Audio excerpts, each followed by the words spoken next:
Hey everybody, Josh Peck here. Hope you're doing well. Yeah, big news today. So Pope Francis, born Jorge Mario Bergoglio, died today, April 21st, 2025, at the age of 88, in his residence at the Vatican's Casa Santa Marta. The Vatican announced his passing, attributing it to a cerebral stroke that led to a coma and irreversible heart failure following a recent hospitalization for double pneumonia. His death, occurring on Easter Monday, just one day after he blessed people in St. Peter's Square, marks the end of a 12-year papacy. Cardinal Kevin Farrell, the Carmelengo, confirmed the death and will oversee the transition until a new pope is elected. And it is said that a new pope won't be elected for at least another 15 days. And this has some people wondering, how does this relate to the prophecy of the popes? And if you don't know what that is, don't worry. We're going to break it all down and get all into this. But first, if you haven't had a chance to do so, if you're watching this on YouTube, please subscribe, click the bell to turn on all notifications so you know when we post a new video. And we're getting close to 50,000. We're only a couple hundred subscribers away from hitting that 50,000 subscriber mark. So please subscribe if you have not already. It's a great way to help us out. It helps get these messages out. It helps the algorithm send it out to more people. So we want to make sure that happens. Also, if you want the show notes to this video and every video that I do where it's applicable, then there's a couple different ways you can do that. I have a Substack called JoshPeck.substack.com, and you can basically read everything that I'm saying as a blog post, and you also get the audio-only podcast version of all of our videos, everything that I do here. Some people prefer that if they're driving in the car or whatever. And they don't want to deal with an actual video, or if you just want to read the information and have that available to you, that is joshpeck.substack.com. Link is in the description below. Also, if you want a downloadable PDF where you can actually just download everything and have the information on your computer, you can do that at dailyrenegade.com. That's our main website. Not only can you download the PDF, but you also get access to full videos of everything we do, things that are not available on YouTube or Rumble or anywhere else because of censorship issues and just all sorts of things.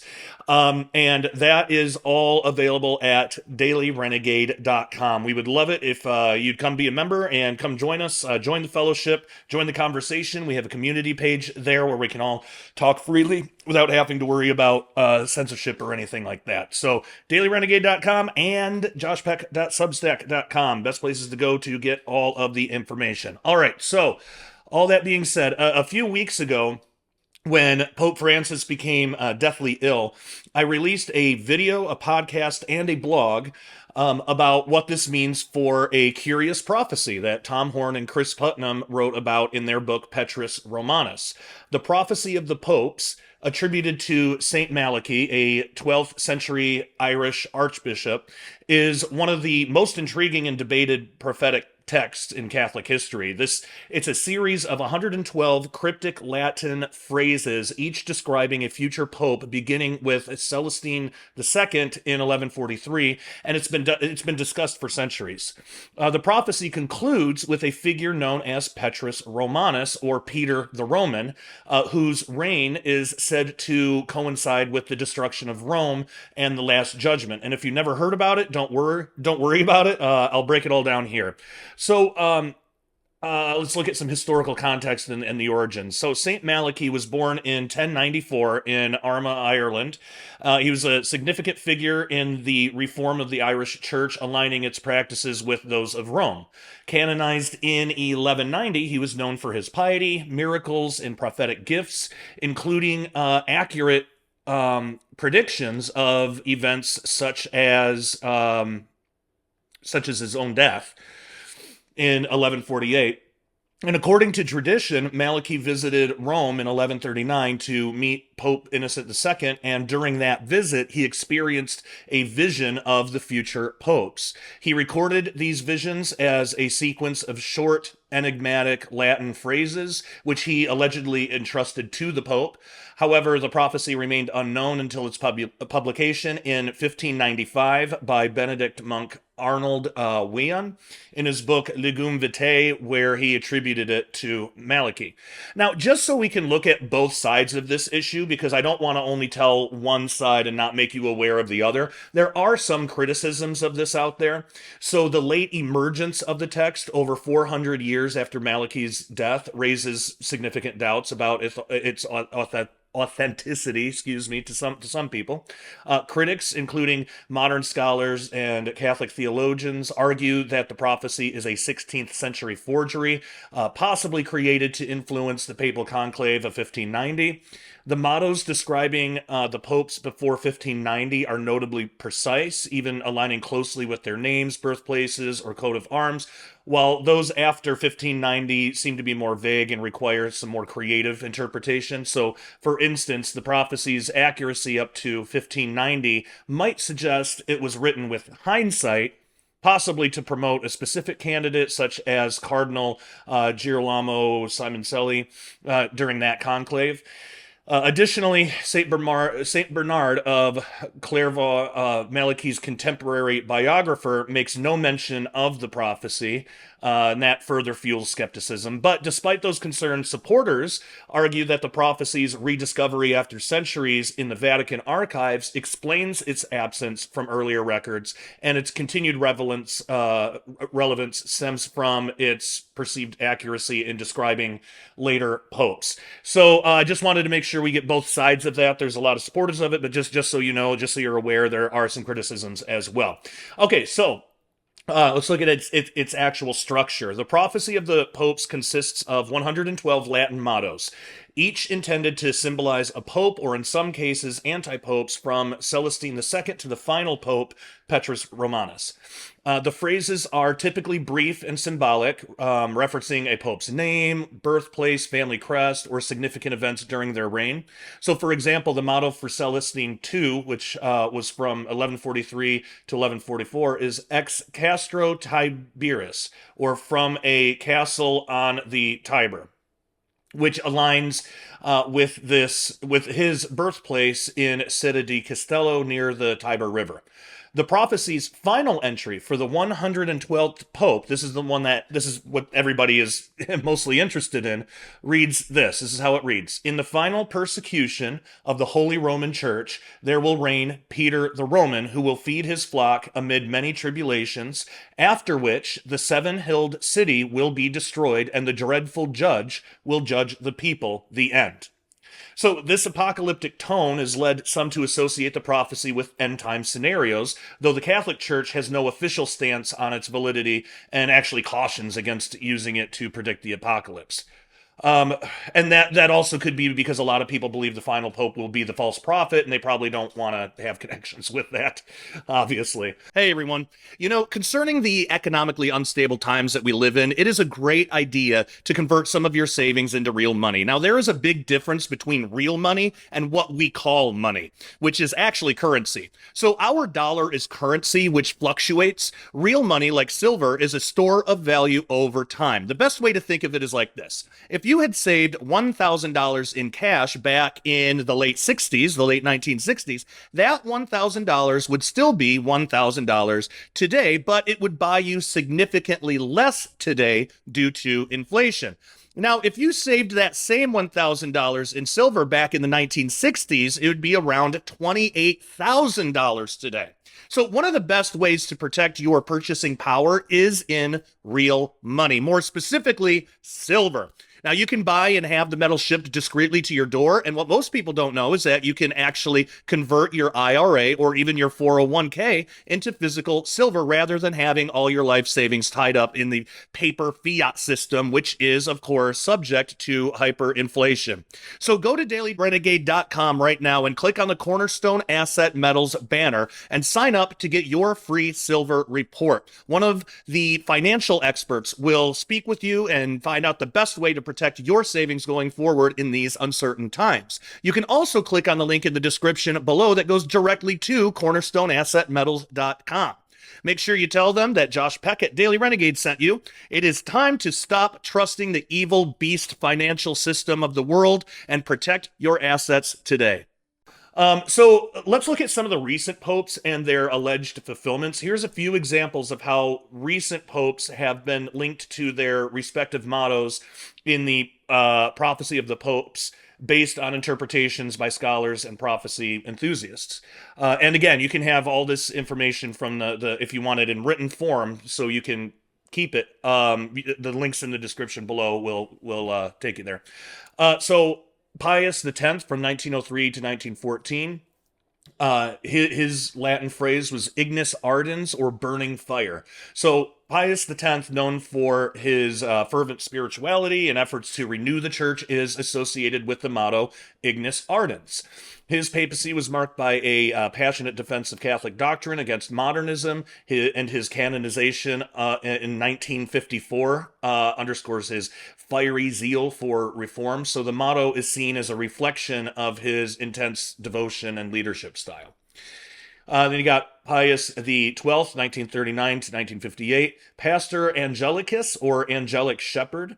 So the motto Pastor Angelicus is linked to Pius the 12th, whose papacy during World War II was characterized by spiritual leadership and reported mystical experiences. His efforts to guide the church through global turmoil and his reputation for holiness align with the angelic descriptor, though his actions during the war remain controversial.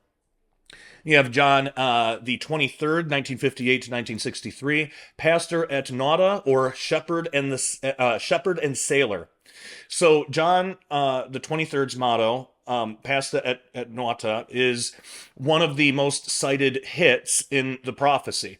As Patriarch of Venice, a city renowned for its maritime culture, he was metaphorically a sailor. His pastoral approach, exemplified by convening the Second Vatican Council, reflects the shepherd aspect.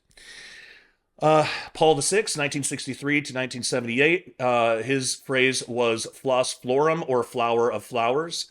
Paul VI's coat of arms featured 3 fleurs de lis.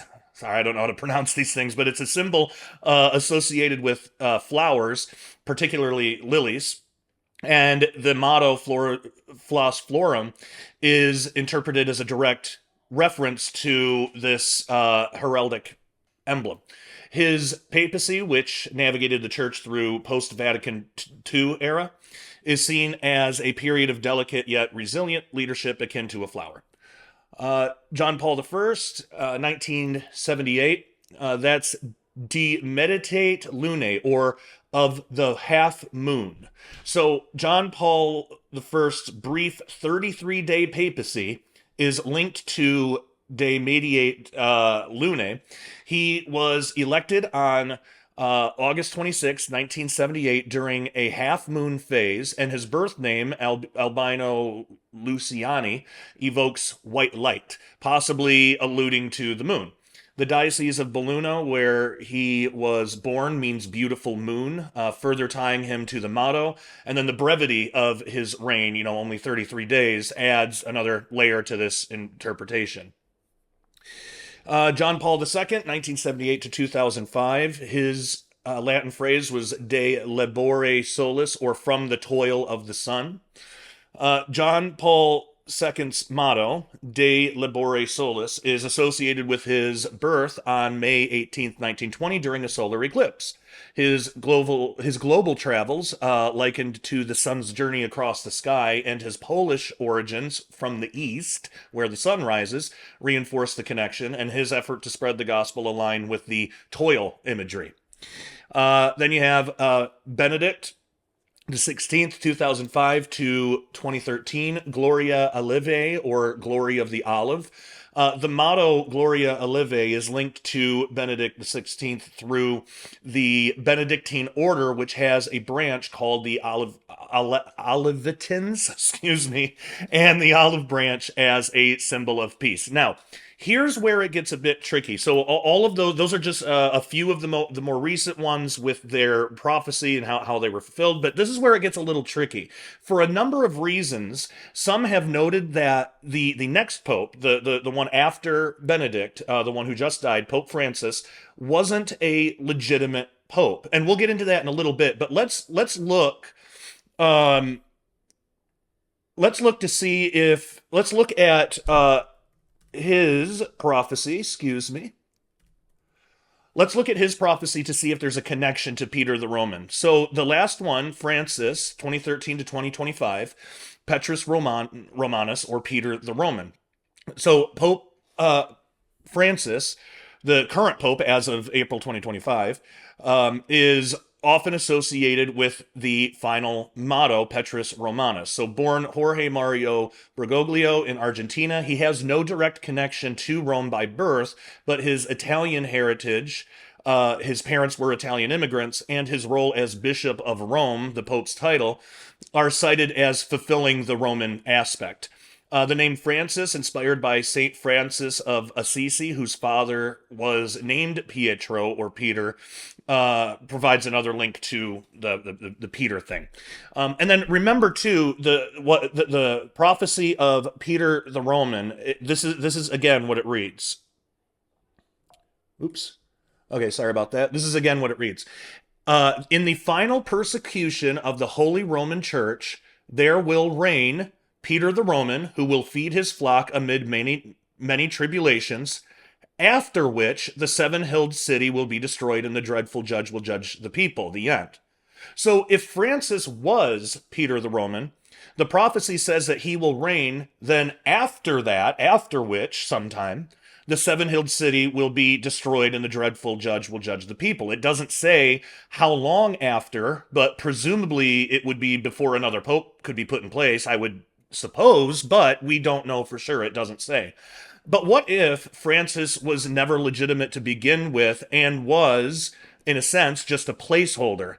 That would make the next pope, according to the prophecy, Peter the Roman. And strangely enough, the top contender is actually named Peter. We'll get into that in just a minute. But, you know, no one gets into full-time ministry to make money. At least no one should. Given that, Daily Renegade accepts donations from those who care to help keep us going. Now, because Daily Renegade does not want to be told by the government what we can and can't say, we're not 501c3, so your donations are not tax deductible, but that's not why you're giving anyway, to get something back for yourself. Speaking of which, we here are never going to promise that if you donate, God will reward you with even more financial success. We're not about making promises for God here. But what I can promise is your donations are very much appreciated and help the continuation of everything we do here at Daily Renegade to reach the world with the truth of the Bible. Also, as many of you know, my son Nathan has had some very serious medical issues that we are treating with good, all-natural and holistic remedies. But of course, those are very expensive and are not covered by insurance, so your donations help go towards his health care as well. If you can't afford to donate, you can always donate your time in prayer, which is far more valuable anyway. Let's be serious. So pray for our wisdom, pray for God's guidance for us, and that we never lose focus on what's really important, which is using Daily Renegade as a light of truth that the world so desperately needs right now, especially in these times. As always, thank you so much for your generosity, and I pray God blesses you greatly. A number of people believe that Francis wasn't legitimately canonically elected. So for reasons that remain unclear, they argue that he was inserted as a stopgap placeholder until the actual Pope number 112, Petrus Romanus, could step into the role. Because remember, popes usually die in office, and the one before him, Benedict, he kind of like retired or just he stepped down. So the weird circumstances behind this alleged placeholder false pope might never be completely uncovered, but mystics like Father Herman Bernard Kramer hinted at such a possibility in his book, The Book of Destiny. In a distinctive reading of Revelation chapter 12, specifically the Great Wonder in verse 1, Father Kramer noted this, quote, "The sign in heaven is that of a woman with child crying out in her travail and anguish of delivery. In that travail, she gives birth to some definite person who is to rule the church with a rod of iron. Verse 5. It then points to a conflict waged within the church to elect one who was to rule all nations in the manner clearly stated. In accord with the text, this is unmistakably a papal election, for only Christ and his vicar have the divine right to rule all nations, but at this time the great powers may take a menacing attitude to hinder the election of the logical and expected candidate by threats of a general apostasy, assassination, or imprisonment of this candidate if elected. End quote. Okay. Now, I know that was a lot. And even though I do not align at all with Kramer's take on the book of Revelation, but his concern that, quote, great powers may take a menacing attitude to hinder the election of the logical and expected candidate, end quote, strikes a chord with the worries of priests highlighted elsewhere in the book Petrus Romanus. They too foresaw a looming crisis for the church, one that would pave the way for the emergence of the false prophet and the Antichrist. So when Jesuit Jorge Mario Bergoglio became Pope number 112, taking the name Pope Francis, he quickly made several intriguing moves to tie himself to the Peter the Roman label from the prophecy of the popes. So first, he chose the name St. Francis of Assisi, an Italian or Roman friar born Giovanni, but later known as Francesco di Pietro, or Peter, di Bernardone, a name that directly translates to Peter the Roman, matching the prophecy's final line. Second, Pope Francis was well aware that Francis of Assisi was a prophet who warned that this last pope would, quote, be raised to the pontificate who by his cunning will endeavor to draw many in error and death, for in those days Jesus Christ will send them not a true pastor, but a destroyer, end quote. So that came from Francis of Assisi himself. It's striking that Francis would adopt the name of someone who issued such a dire prediction about the final pope. Third, he appointed Pietro Parolin as the Vatican's Secretary of State, a figure whose name also evokes Peter the Roman, and who could ascend to the papacy, who could ascend now to the papacy. And actually, it seems like this is the top runner guy. If Francis's election was not canonical, Parolin could even be seen as the true Pope number 112 in that case. Notably, the New York Post recently pegged Parolin as the leading candidate to be the next Pope. One of the last things that Tom Horn ever talked about was this. He believed that Pietro Parolin could be the actual real 112th Pope, and that he might fulfill the Peter the Roman prophecy, that he might actually be the fulfillment of it. And again, there are the final words from the prophecy of the popes itself, which says, when these things are finished, the city of 7 hills will be destroyed, and the dreadful judge will judge his people. Now, certain Catholics suspect that something illegitimate might have taken place behind the scenes at the last conclave, suggesting that, for reasons still unclear, Francis was slotted in as a temporary placeholder until the true Pope 112, Petrus Romanus, could take over. And this idea might tie back to his choice of St. Francis of Assisi as a namesake, since that ancient friar foretold that, quote, a man not canonically elected will be raised to the pontificate, end quote. And once more, the murky motives behind a placeholder or false pope remain mostly hidden from the public, but still, it's worth remembering that both Catholics and Protestants have long seen the prophecy of the popes as just one of many signs pointing to Rome's role in the end times. So, we got two different ways that this could. I mean, well, there's three possibilities here. One, all of it's just bunk. that's a possibility.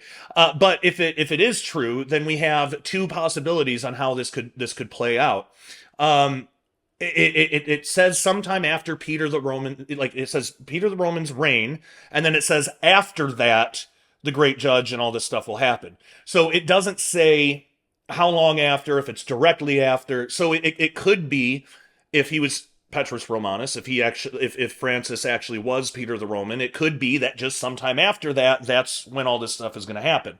And it would seem to make sense that that would be before a new pope could be elected. Although, again, we've read the quote a couple of times. It doesn't directly say that. Or what I think Tom Horn really believed and was leaning towards, at least, um, that Francis was more of a placeholder, wasn't really, it was like an illegitimate pope. It was more of a placeholder kind of thing. And since he wasn't legitimately elected, that the next pope, possibly this Parolin guy, Pietro Parolin, what's his name? Yeah, Pietro Parolin. Um, he is seen as the top candidate that maybe he will actually be Peter the Roman, possibly the false prophet, possibly leading on into the tribulation and end times. Or maybe if he is Peter the Roman, then it would be after his death that the great judge will come and all the tribulation stuff. And so we don't know. We don't know, but it's a really interesting time. And remember, the closing words of the prophecy of the popes also foretell Rome's destruction. It says, "In extreme persecution, the seat of the Holy Roman Church will be occupied by Peter the Roman, who will feed the sheep among many tribulations. When they are over, the city of seven hills will be destroyed, and the terrible and fearsome judge will judge his people." It's a slightly different translation, but it means basically the same thing. Um, so this does seem to correspond with Revelation 17 through 18, which describes that fiery destruction. So with all that, it's possible that we're just on the precipice, excuse me, of the prophecy of the popes being completely fulfilled. The next pope could be the very last one, Peter the Roman, who might in turn fulfill the prophetic role of false prophet from the book of Revelation. But as always, we will keep our eyes open to see what happens, and we will report on it here. Again, please subscribe. Please click the bell to turn on all notifications so you'll be made aware whenever we do a new video. And when a new pope is selected, I'll cover that. I'll cover that as well. So yeah, please make sure you subscribe, click the bell, go to dailyrenegade.com, get a membership, and go to joshpeck.substack.com and get a subscription there too. It's best to just pair those both together, so that way you got the best of both worlds. You got everything that we make available. It's all in those two places. It's the best way to do it. So, all right, thank you all so much. And yeah, until next time, love you all. Take care and God bless. If you are a Bible-believing Christian who opposes the kingdom of darkness trying to run the world right now, then you are a renegade to the satanic system. We here at Daily Renegade wear that badge proudly. So if you're a renegade as well, head on over to dailyrenegade.com right now and get a membership today. You'll get our full catalog of Sharpening Report episodes and Daily Renegade update videos on topics such as Bible prophecy, science, technology, the Nephilim, aliens, and so much more. All of our episodes at Daily Renegade are early access, so as a member, you'll get the videos before anyone else does. Daily Renegade also offers videos not available anywhere else due to social media censorship. We also have a community page only for members where we can all fellowship together without fear of censorship. It's basically the best of Facebook and YouTube rolled into one without any of the garbage. Memberships are only $10 a month or $100 a year, and if you can do it, I suggest getting the $100 a year because it's cheaper in the long run, and essentially you get 2 months for free that way. So come join our family of renegades at dailyrenegade.com right now. The link is in the description below, and we'll see you there.